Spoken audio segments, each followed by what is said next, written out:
Welcome back, everyone, for our next session. If you'd like to take a seat, we're going to kick off the session, Financial Inclusion and Why It Matters. If I can welcome our guests up to the stage, we have Rahul Shingles from PayPal. Please come on up. We have Nico Parents, the CEO of Ayannah.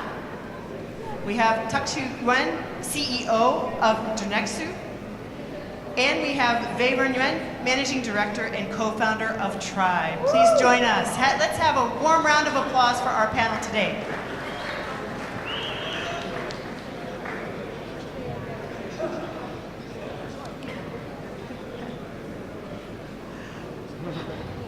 Okay, we have a high-powered panel that encompasses big corporate, entrepreneurs, and private equity strategy long-term investors who are going to help us fix all the problems, right?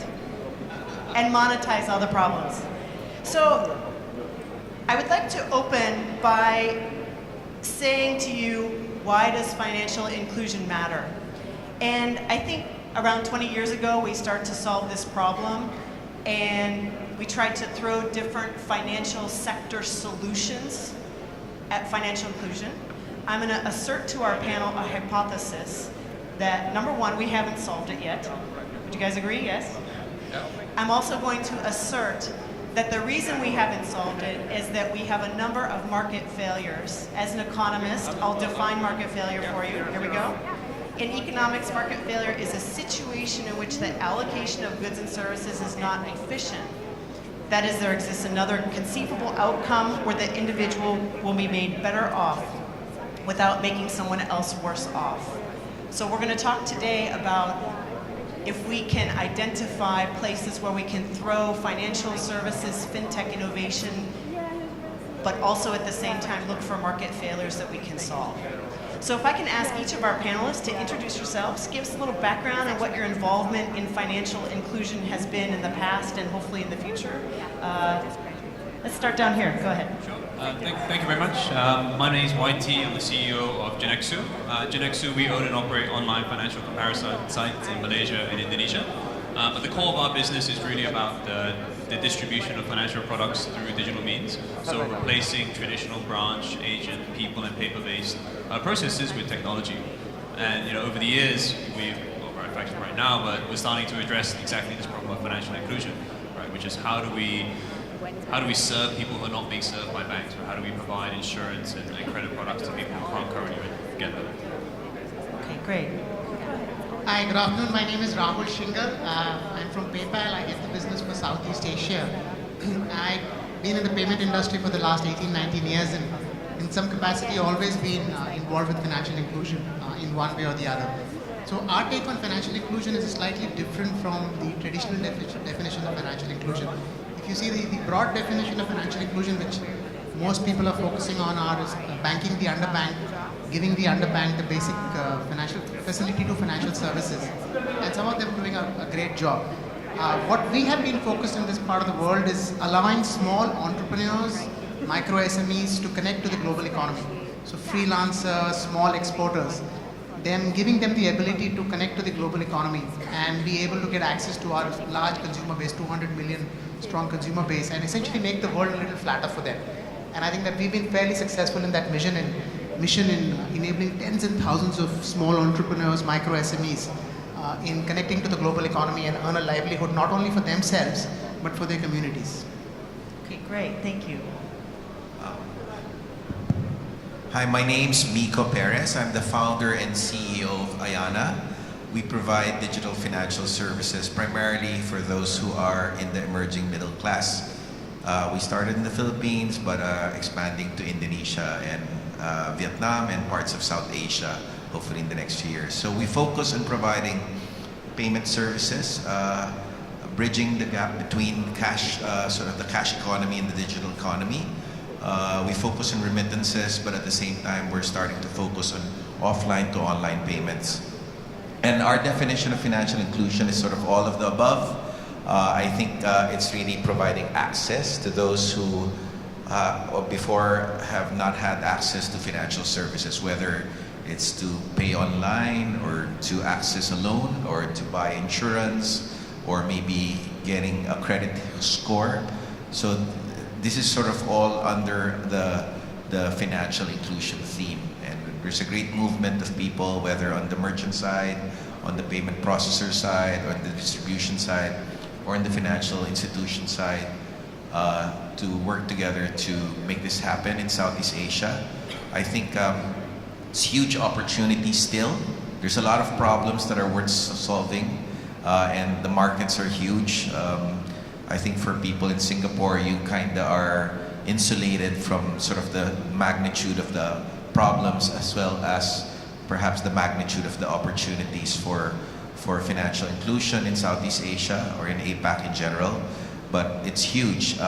Philippines, Indonesia, Vietnam alone are massive markets. We're talking about close to 500 million people, and many of them have no access to financial services. So I wouldn't say it's market failure per se, but I think based on the classic definition, I think we have a very inefficient market for financial services, which is a good thing and a bad thing. It's both a problem and an opportunity. And as they say in Silicon Valley, these are problems that are big problems that are worth solving. Hi, Veiverne. I'm one of the co-founders of Tryb Capital. We are a holding company that invests in and builds technology platforms, specifically financial technology infrastructure platforms, in the Southeast Asian region, and we do both growth stage as well as very high-powered early stage startups. I think on the financial inclusion side, my background actually stems across three sort of areas. One, I was a regulator at one point here at the MES, so we're very happy to come at it from a structural sort of policy standpoint and what some of the issues are with creating markets that are efficient, don't fail, provide the opportunity to offset risk, push transactions, and give people opportunities to invest. I was then at Rabobank. I used to run the Southeast Asian advisory desk here. So we did a lot of microfinance. At one point, we owned 2 microfinance institutions in Indonesia. A lot of that goes down just to the farmer level, the unbanked, as it were. And moving up into that, the underbanked, both institutions and consumers. And my last role before Tryb, I was at GIC, the private equity person. So very much we'll sort of try and touch on all different angles on both markets, policy, as well as the investor angle. Good. I don't want to be negative and say we're not there yet, we haven't solved all these problems. The good news for all of you entrepreneurs and innovation-minded people is that I think there are a huge amount of problems still to solve, which is an opportunity, as you were saying, and I agree with that. But I think we're not there yet. There's still some choke points in the system that we have to break down. And some of those are systemic or legal or regulatory, and others we can throw some tech at, right? So before we get to kind of looking at the problems, give me some examples of success. Where do you find hope? Where do you feel like we've broken down some choke points or examples? I mean, obviously PayPal, it sounds like you guys have seen some success. Give me some ideas of success that we've seen so far. Sure. Actually, I've seen more success than failure, and I remain to be very optimistic about the prospects of financial inclusion. And if you look at I think the progress has been quite stupendous in certain areas. So I'll take PayPal's approach first. Our focus has mostly been on the small entrepreneur, micro SME, and enabling them to thrive in a global economy. And let's take an example of freelancers. Now, Philippines, your home, there are about 2 million freelancers now out of a population of close to 100 million. So almost 2% of the population are freelancers. They have quit their corporate jobs and doing services like data transcription, virtual assistants, web design services. And this is fantastic. It's hugely empowering. Technology has allowed them to get out of the monotony of a corporate job, underpaid corporate job, and start earning a livelihood through their skills. And to me, that is a great example of financial inclusion. Technology platforms like Upwork, freelancing platforms, payment platforms like PayPal have allowed them to earn money from their basic skills and not have to do traditional corporate jobs. And that has been a fantastic success story. Again, enabled very much by technology platforms, by the fact that the internet has enabled these entrepreneurs to find clients globally and find a livelihood globally. I think on the more traditional definition of financial inclusion around providing basic financial services to the underbanked, One example which is often quoted as a success story is M-Pesa in Kenya, where the mobile operator has created a wallet and allowed people to get access to basic financial services. None of that we've not been able to replicate that success in Southeast Asia. And there's been multiple attempts, Globe and Smart in Philippines, a lot of telcos in Indonesia, Malaysia. They've tried it, but they've failed quite badly. They've not really got much success in getting consumer comprehension, traction, number of people using it. And I think that's been a large part of that problem has been, I feel, they were not addressing a customer pain point. They were creating this infrastructure of financial technology, allowing people to create wallets, but there was no real use case. They were essentially saying you create a wallet, but the only thing you can do is buy airtime or do a P2P transaction. So I think that's where they failed. And I think the success I feel lies in trying to create open loop financial instruments rather than try to create closed loop financial instruments. So those, from my perspective, that's one example of where it's been very successful, where freelance platforms have created this opportunity for people to become entrepreneurs. On the other side, I think some of these closed loop wallets have not been so successful. Great. Mikko, how do you see the landscape in terms of some success? Absolutely. I agree. I look at the glass as half full rather than half empty. I mean, having been in this slogging away at the problem for the past 5 years, I think there's really reason for optimism. I'd like to sort of highlight two particular success cases. In the Philippines, sometime 10 years ago, one of the telcos, PLDT, Smart Communications, launched a product called Smart Money. It actually launched before M-Pesa, sometime in 2004. It's basically a MasterCard product that's linked to a mobile number. In the early days, it was linked to a Java SDK that you download in your feature phone. Nowadays, you can easily create a smartphone app for it. But it never really took off the same way M-Pesa did in Kenya. But 4 years ago, they basically forked it, or they basically changed the use case. Instead of using it for P2P, or like sort of the Silicon Valley fantasy of sharing a restaurant bill in Palo Alto, they used it for domestic remittance. And since then, the volumes have increased actually spectacularly.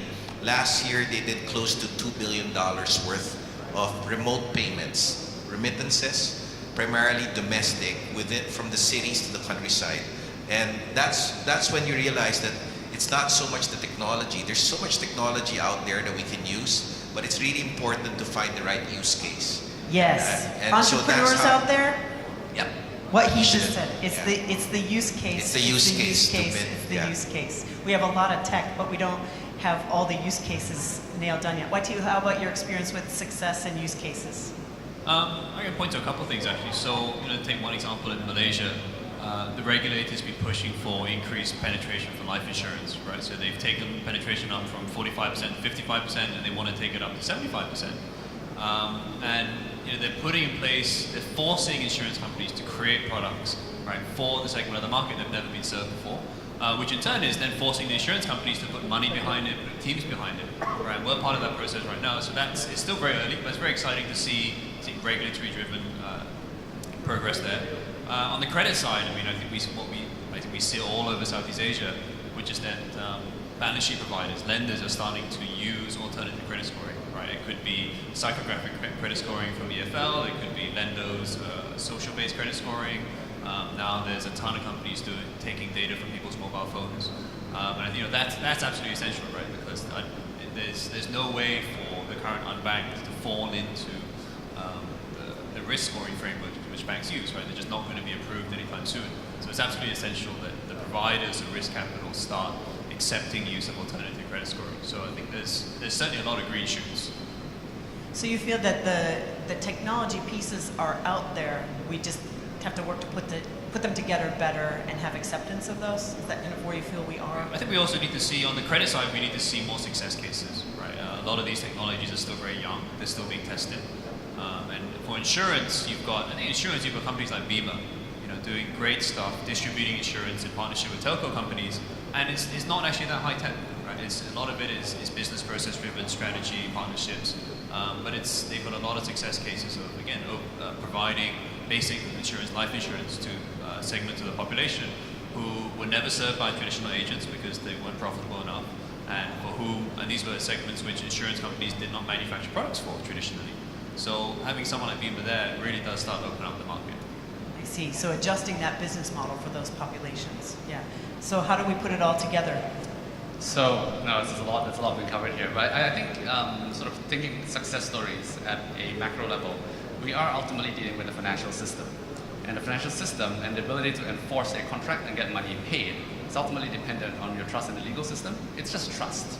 One of the biggest issues with, I think, inclusion in the past has been anyone's willing to lend money to a farmer or someone that's a thin file employee client, which doesn't have a full employment history, but they don't know where to offload that risk. You can't pull together all that debt that you've lent out and who are the traders or the banks or the funds that want to do it. That's one angle. The other angle is just, we can't even talk about tech if we don't even have an issue with moving cash and making it cashless. So I think if you think about some simple things, you look at Myanmar, you look at Vietnam, very much cash-driven economies, the fact that branch-based banking is being pushed by the regulators and the central banks, and people are actually opening tons of branches. I think Myanmar this year, the top banks will open somewhere about 650 to 700 branches across the country in just 2017 alone. That is tech. It's very basic, but it's tech. And that allows people to come into the system. They've opened up. You can then sell that risk, and that encourages people to lend more. If you think about what happened in India at a policy level, you push this huge ATM network out, a lot of branch-based banking. Suddenly you have a unified payments interface. You have a single technology identity number for every person, and you can go cashless. And those are huge examples of inclusion at a very large policy level.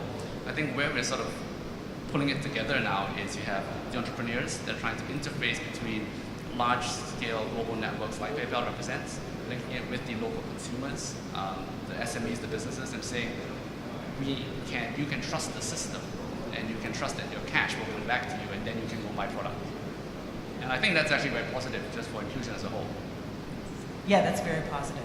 I want to touch on one of the core challenges I think we face, which is that 1.5 billion people globally do not have formal access to an identity.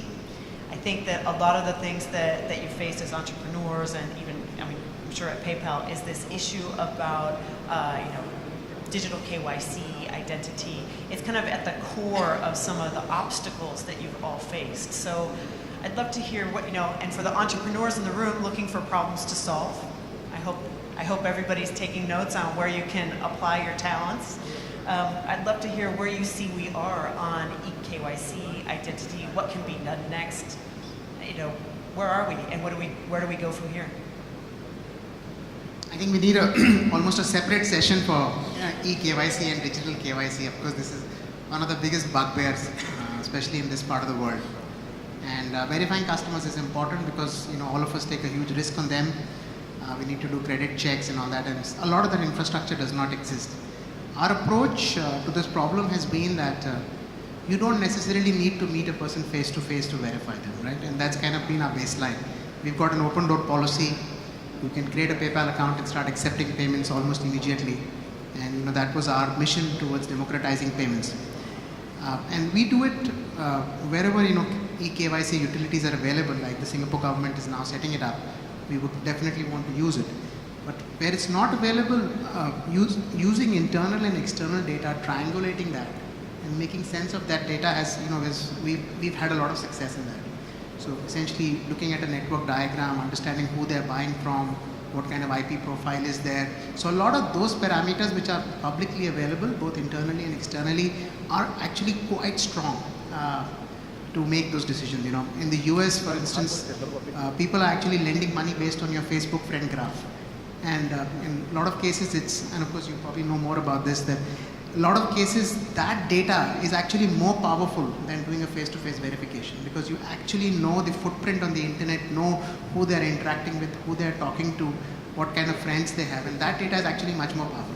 And I think that part, I see that's been part of our storytelling, that don't just look at a traditional paradigm of face-to-face verification, somebody coming to your branch doing a wet signature, but look at all the external data that's available, and how can we triangulate user profiles, user behavior, and use that to correctly assess the risk on a customer, while of course having full respect and sanctity on AML and counter financing on terrorism rules. And I think that's been a big part of our success, how we've been able to use some of that data to do KYC. Now, I think regulators are really warming up to that, and a lot of them do understand this, that this is a new age, and you need to move away from traditional paradigms of KYC. All right, the open-mindedness coming from the biggest corporate on the stage. I like it. So what have you guys seen as entrepreneurs in terms of this? He's asserting that the power of that data in terms of confirming and identity and managing risk. How do you see it? I can just speak to our own experience with KYC, right? So if you look at a market like Malaysia, what's really almost amusing is you can talk to two banks operating in the same market, and they have different understandings of what the regulator requires for KYC. Right? One bank's team will tell you, I cannot originate this product to the customer unless they come into the branch. And then, we will already be working with another bank that's doing what they describe as advanced customer due diligence, right? Which their compliance department has ticked off as satisfying KYC for that particular product. I think there's so many different issues with KYC, right? For kind of the big issue is how you verify someone's identity truly digitally, right? I think that probably has to be a government-led initiative. But what I see in the market today is there's already a lot of opportunities and the ability to test virtual KYC, right? For companies which do not necessarily fall under traditional, so like for example, money lending. If you're not a regulated bank, you don't have to follow traditional KYC processes. Can I verify that what you're telling me about who you are and what you do is actually true, right? For example, can I take the GPS data from your phone, and does that match up to the home address during the night and your work address during the day, right? And that's a form of knowing your customer.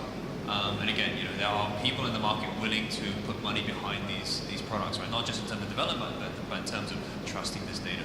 So I think there's a lot of opportunities to already embrace kind of next generation KYC.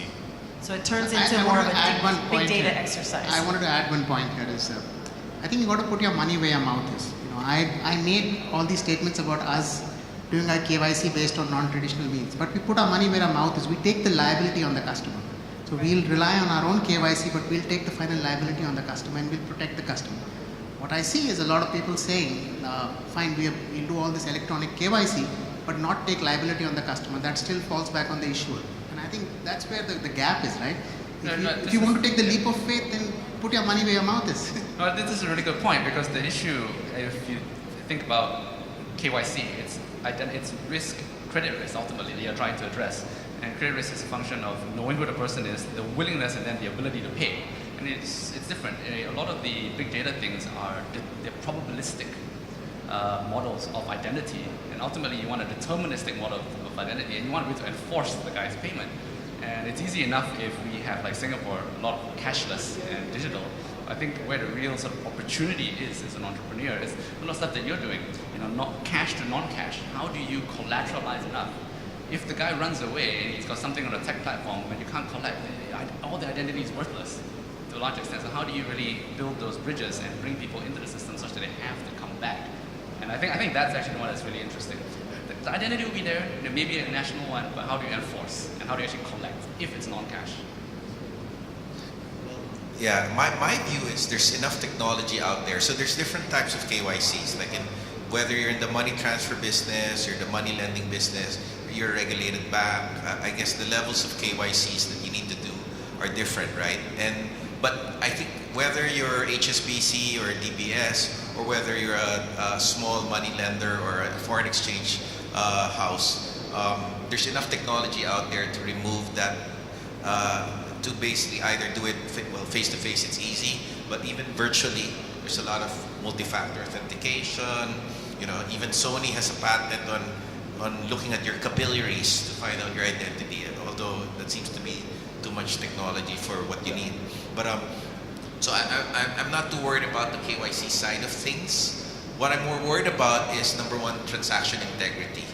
That's one, particularly for cross-border. I mean, we're in the remittance business, and obviously with all the AML and all the anti-terrorist financing that's concerns after 9/11, and with the more stringent regulations led by the United States FinCEN, These are things that we really have to worry about. And this is where data and sort of data science comes in.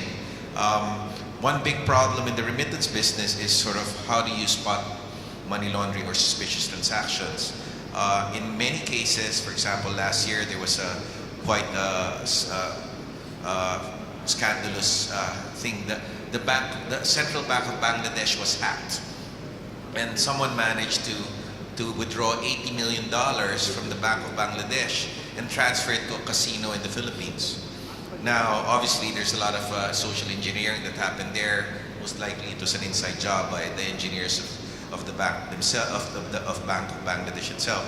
But it just highlights the danger of money laundering, particularly because transaction velocities, particularly for cross-border transactions, is increasing practically exponentially. Cross-border remittances continue to grow at the rate of 7% per annum, and there's basically a need to use more machine learning to really track them in real time. Because right now, a lot of the regulators are still using human analysts, and normally before you can spot any large-scale fraud or suspicious transaction, it's too late. So for me, that's a key thing: transaction integrity, whether for fraud or money laundering or anti-terrorist financing or illegal activity.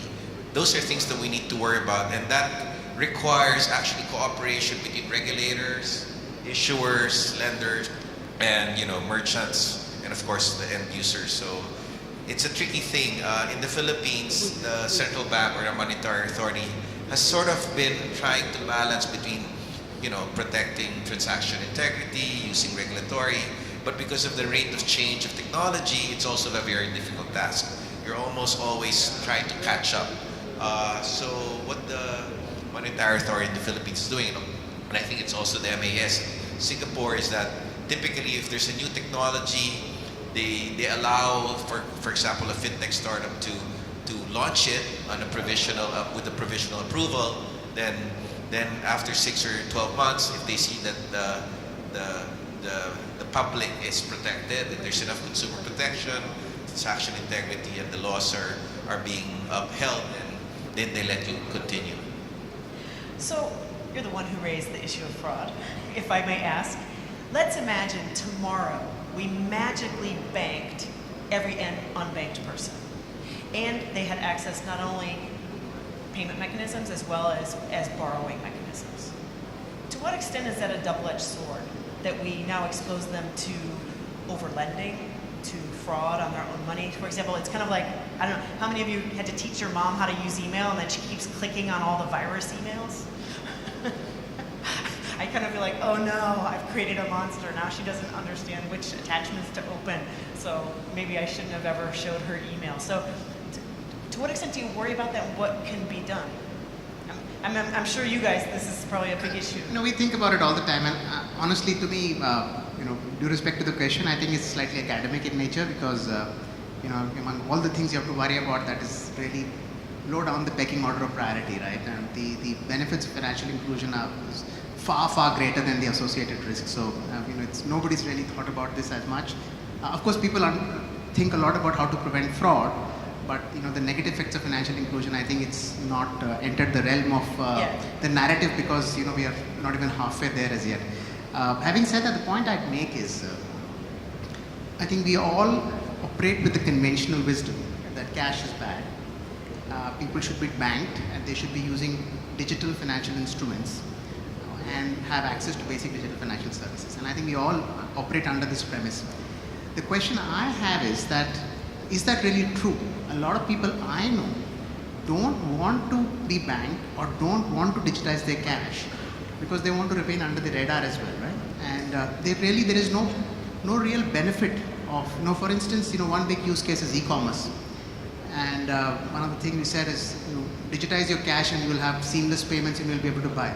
But cash on delivery works quite well in a lot of these markets, and most Fair operators, point. They're like, it's working great for me. I'm happy with my cash. It is, I work for a payment company, but I think still a cash on delivery is probably the best checkout experience because it's just one click and somebody shows up. Of course, it's terribly expensive for the operator. Similarly, so my point is financial inclusion happens when the need for the person who wants to be financially included is very high, right?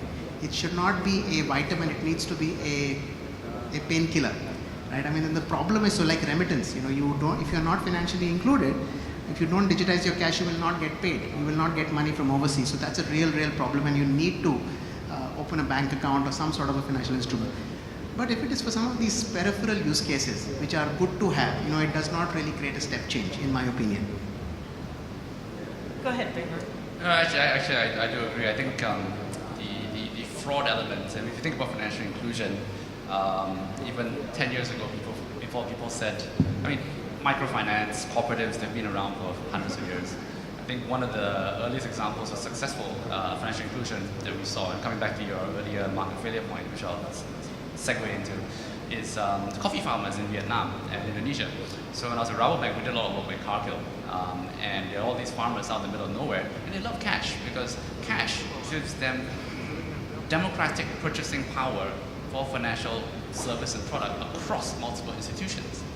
Their bank is their mattress, or at least under the mattress. It doesn't matter, they can walk into any institution and they can buy a product or service. But if you're locked into one, there are transaction costs associated with moving that. And what happened was, how do you bring those services, because the banks don't want to serve, they actually worked with Cargill, the trader, and they would offer them these services against their product. And I think there are sort of two things here. One is you do have to have a use case, coming back to that. Secondly, this is a market, but it's a highly imbalanced market because their livelihood is now dependent on this one huge trader that severely outbanks them. It always seems like a good idea at the start, and then now you're beholden to these guys, and suddenly Cargill's making a 25% spread on your weather insurance, your savings, and they're basically the mobile ATM on wheels, except that they take coffee and they give you cash with a click. And I think the point that you're trying to lead into is, I think education is extremely important. It's a huge part of it, but it's education at the individual and enterprise level, but it's also how do you engineer the regulatory policy, and at the platform level, the inability of huge one-sided market players taking advantage of people that actually don't know better. And baking in, that's where the tech comes in. You can bake it in so that they can't do it. And that actually gives a lot of comfort to people who want to off-take that risk and buy portfolios so that you can churn more volume through the tech platforms that they built. Yeah, so there was a point you were making about using the different data sources I wanted to touch upon again. In China, for example, Dumiao, when they do point-of-sale lending, they use, I think, 18 sources of data on the spot, right? So, entrepreneurs in the room, take notice, meaning in Southeast Asia, they're coming for you. I mean, we're not there. I think in China, they're quite ahead of us in terms of what you're talking about, using multiple sources of data to see. We know from the GPS where we can confirm the home address, the office address. We have all that data, but I think we're lagging behind in terms of the use case, as you guys rightly point out, and how we combine it. So I think for the entrepreneurs and the whole ecosystem here, all the pieces are sitting there. Like the puzzle pieces, I feel like the puzzle pieces are on the table, and there's a lot we can do with those puzzle pieces, and we kind of had the momentum now. So I feel that's quite hopeful. Would you agree? No, I totally agree, and I'm pretty excited. Or I think, at least in the Philippines, I believe we're on our way to solving the puzzle. We're launching a national credit scoring platform. It's not a government-sponsored credit scoring platform, but I believe, given the amount of data that we have access to now, it will probably be the largest, and it will serve primarily the unbanked market. So what we've done so far is basically federated a lot of this sort of disparate sets of data, whether it's mobile top-up behavior, whether it's location behavior, remittance transactions, bills payment, insurance premiums, and then basically using it to basically create sort of a picture or a pattern of life or a pattern of financial behavior. And so we're using that to create basically what we call instant and continuous underwriting, which hopefully will protect both lenders and borrowers, because the danger is if you have really bad underwriting, then people can overborrow and basically fall deeper into the death cycle.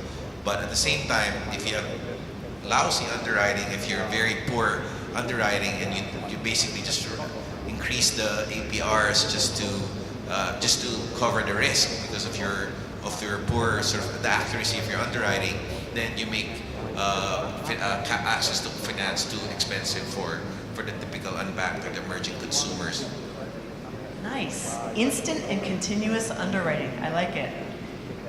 We couple that with multiple data sources and an open-mindedness around how you look at identity. I think, for me, a key takeaway I'm getting is this notion that in the past our whole KYC was wrapped around like a document or this or that or what signature, and that open-mindedness about looking at the person's behaviors, because those are actually one of the best confirmations. So it requires a mindset change, I think, as well. So at the end of our session here, I'd like to hear from each of you. What do you see in the next phase of financial inclusion? What solutions, what use cases, what do you see in the next phase that's coming down the pike? So who wants to go first? YT?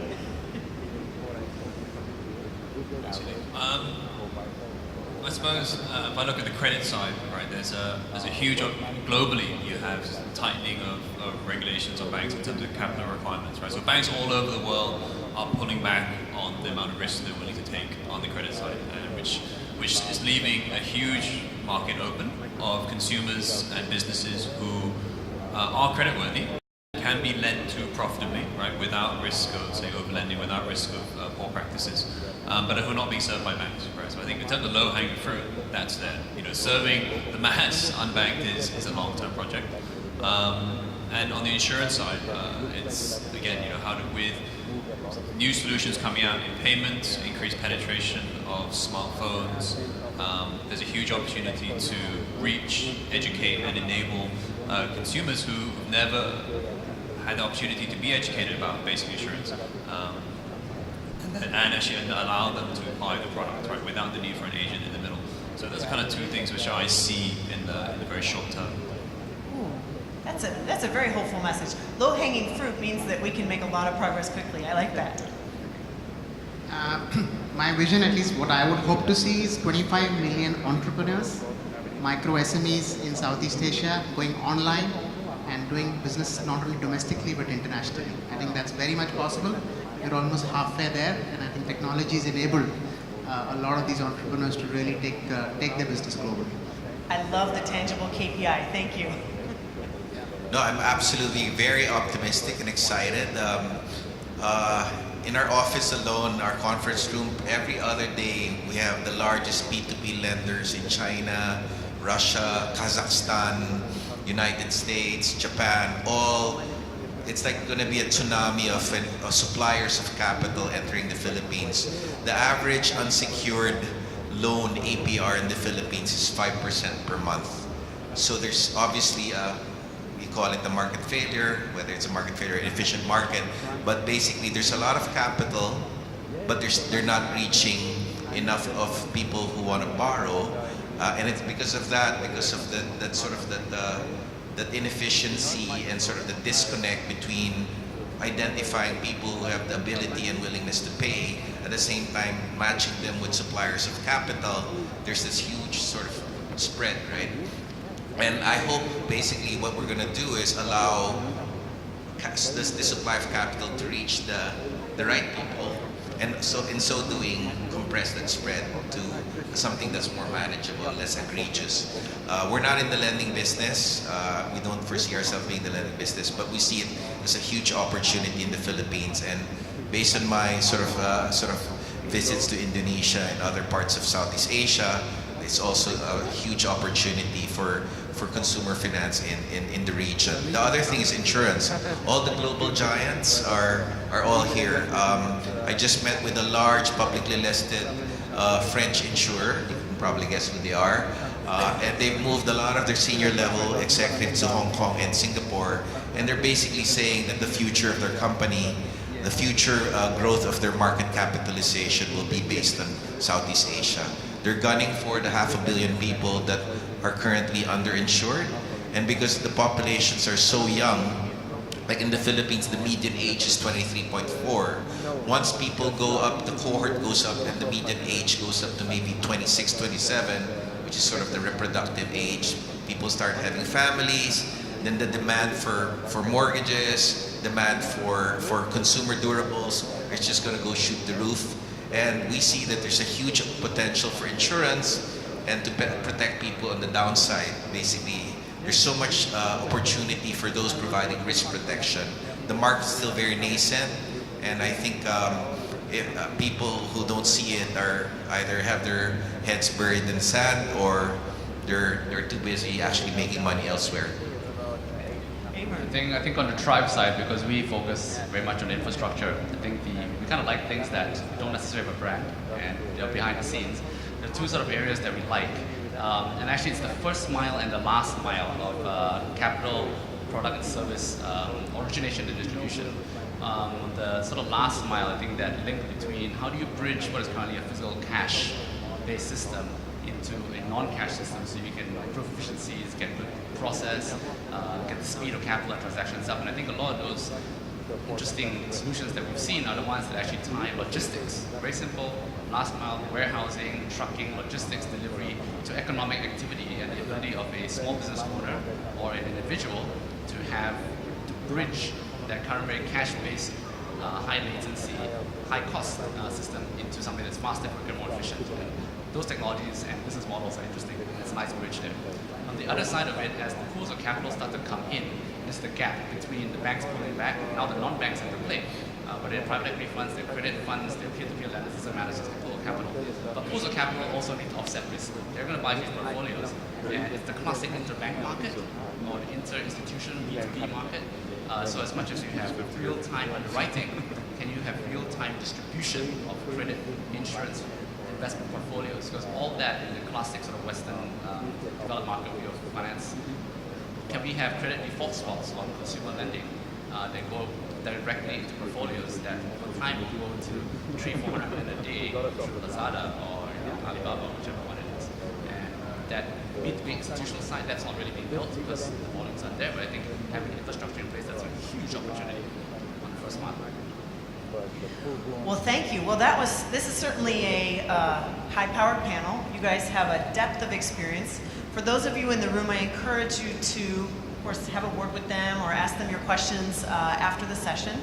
And, I think what I'm taking away from this session is that there's an enormous opportunity in Southeast Asia for financial inclusion. There's low-hanging fruit.